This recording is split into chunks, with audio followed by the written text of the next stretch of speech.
Dès l'apparition de mes règles à 12 ans, j'ai jamais été régulière dans mon cycle menstruel, jusqu'à la prise de ma pilule à 17 ans. Elle venait pendant 10 jours, ou plus, et puis je pouvais être tranquille pendant parfois plusieurs mois d'affilée. Lors de mon premier rendez-vous gynécologique, j'ai signalé le problème au gynécologue. Il m'a dit que c'était rien d'anormal, qu'étant jeune, ça pouvait arriver. Je le répétais à chaque rendez-vous parce que ça me tracassait. Ayant changé plusieurs fois de pilule depuis mes 17 ans, j'ai décidé avec mon compagnon de stopper les hormones. Mais j'étais pas pour le stérilet. Donc on a utilisé des préservatifs pendant plus d'1 an sans qu'aucun accident ne survienne.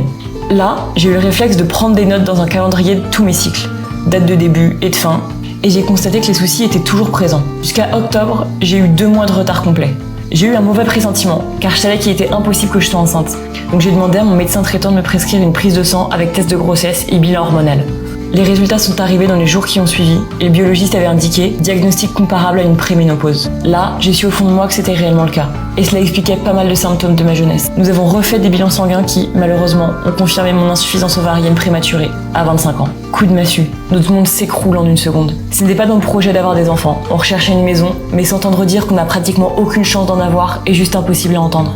Donc, j'ai pris rendez-vous chez une confrère de mon gynécologue, qui est spécialisée dans la recherche et la fécondité.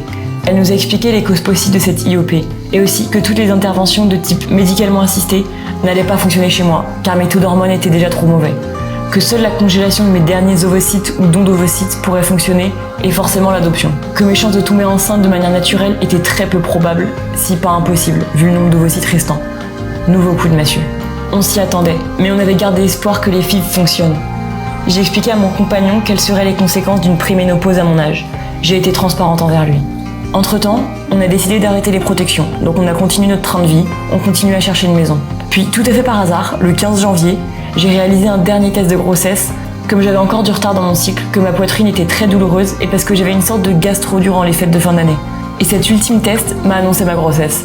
Je m'y attendais pas à autant de bonheur. Parfois, j'en suis même gênée.